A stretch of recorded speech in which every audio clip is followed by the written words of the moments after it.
मेरे घर आके सत्यवादी हरीश चंद्र बन रहा है, जब तेरे यहाँ गए थे तब क्यों नहीं निकला? दीर्घ অপেক্ষার পর অবশেষে মুক্তি পেল বলিউডের বহুল প্রতীক্ষিত সিনেমা দে দে প্যার দে 2। ये दाल नहीं खाते, बोल दो ना। मैं दाल नहीं खाता। আর মুক্তির সাথে সাথে জমে উঠেছে বক্স অফিসের লড়াই। মুক্তির প্রথম দিন অর্থাৎ শুক্রবার বেশ বড়সড় আলোচনা প্রচার সত্ত্বেও দে দে প্যার দে 2 বক্স অফিসে খাতা খুলেছে মাত্র 8.75 কোটি রুপি দিয়ে।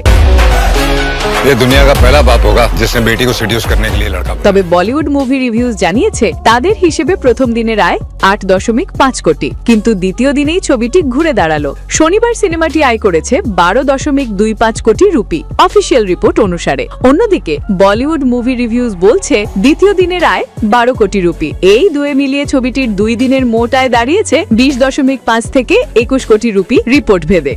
আর স্যাকনিলকে প্রতিবেদনে এসেছে আরো বড় সংখ্যা, 2 দিনে বিশ্বব্যাপী সংগ্রহ 29.25 কোটি রুপি। ऐसे इंसान पे कैसे भरोसा किया जा सकता है जो दाल नहीं खाता? বলতে গেলে দে দে প্যার দে 2 ধীরে ধীরে গতি ধরছে বক্স অফিসে। মুক্তির পর থেকেই দর্শক ও সমালোচকদের প্রতিক্রিয়া মিশ্র। কেউ বলছেন কমেডি ড্রামার মিশলে সিনেমাটি স্মার্ট এন্টারটেইনমেন্ট, আবার কেউ মনে করছেন প্রথম কিস্তির মতো গভীর আবেগ এবার পাওয়া যায়নি। তবে একটা বিষয় পরিষ্কার, সিনেমার গান ও অজয় রাকুলের কেমিস্ট্রি দর্শকদের বেশ টেনেছে। थोड़ा बड़ा है मुझसे and he's divorced, so গল্পে দেখা যায় অজয় দেবগন এবার প্রেমিকা রাকুল প্রীতের বাবা মায়ের কাছে বিয়ের প্রস্তাব নিয়ে হাজির হন, কিন্তু সেখানে হাজির হন নতুন সমস্যা। রাকুলের বাবা চরিত্রে আর মাধবান, এবং তিনি মেয়েকে অজয়ের কাছ থেকে দূরে রাখতে নানান বুদ্ধি নানা কৌশল শুরু করেন। এইভাবেই নাটকীয়তার মাঝে তৈরি হয় কমেডির জমজমাট পরিবেশ, যা দর্শককে হাসিয়েছে আবার মাঝে মধ্যে ভাবতেও বাধ্য করেছে। भाभी जी लीजिए ना।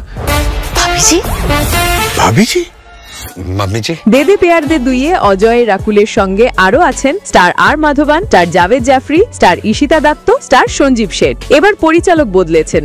প্রথম কিস্তি পরিচালনা করেছিলেন আকিব আলী, দ্বিতীয় কিস্তি পরিচালনা করেছেন অংশুল শর্মা। বিশ্বের 3500-এর বেশি পর্দায় মুক্তি পেয়েছে ছবিটি। তাই ট্রেড বিশ্লেষকদের মতে রবিবারের সংগ্রহ ভালো হলে প্রথম উইকেন্ডে ছবি 40 কোটির কাছাকাছি পৌঁছে যেতে পারে। हम मॉडर्न लोग हैं, हम समझते हैं कितना बड़ा है एज में। क्या फर्क पड़ता है कितना बड़ा है?